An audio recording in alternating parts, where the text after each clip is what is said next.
It's been about 3 years since it happened, but the memory still lingers and shapes the way I think about the paranormal. Whenever I share this story with friends, half of them shiver with unease, while the rest insist there must be some logical explanation. I used to lean toward the second group, skeptical but curious. That all changed one Christmas.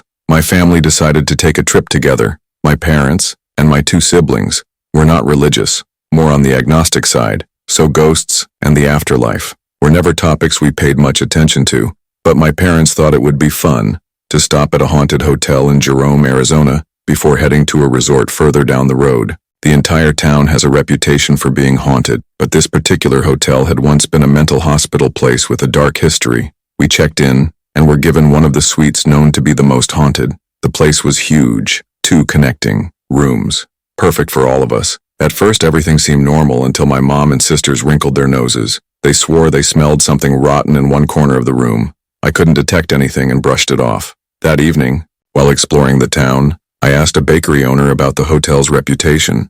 She shrugged and said it wasn't unusual for items to fly off shelves, though nothing ever seemed malicious. That answer didn't exactly put me at ease.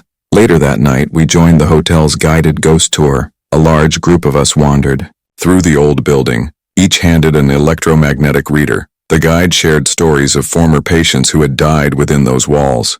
Halfway through, my dad and sister suddenly froze.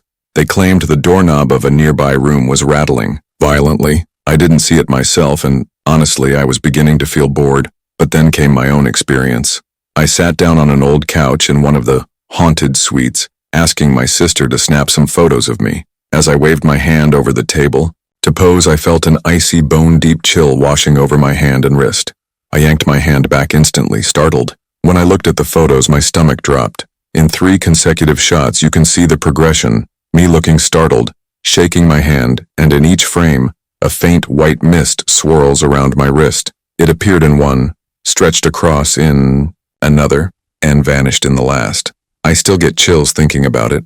That night I refused to sleep alone. I shared a bed with my mom, while my dad and sister wandered off to the boiler room, only to return later saying they felt sudden icy blasts of air on their backs. But the strangest part happened while I tried to sleep. My mom, who has never once been a sleepwalker, suddenly sat up, slammed her hand against the dresser, muttered, "Sorry," and lay back down as if nothing had happened, and the noises kept me awake most of the night. The echo of metal clanking and rattling in the halls like gurneys being rolled up and down endlessly. This was a small, quiet hotel, far from any bustling city. Yet the sounds continued, loud and unmistakable. My family admitted they'd heard it too, but when they checked, the hallways were completely empty. The next morning, my mom revealed the dream she'd had. In it, she saw a little boy speaking with a young nurse, but as she watched, the nurse's face twisted, aged, and grew cruel. She raised her hand as if to strike the child, and a voice whispered for my mom to hit him herself. That's why she struck the dresser in her sleep. One of the hotel's ghost legends speaks of a little boy wandering the halls. No one knows who he was or how he died.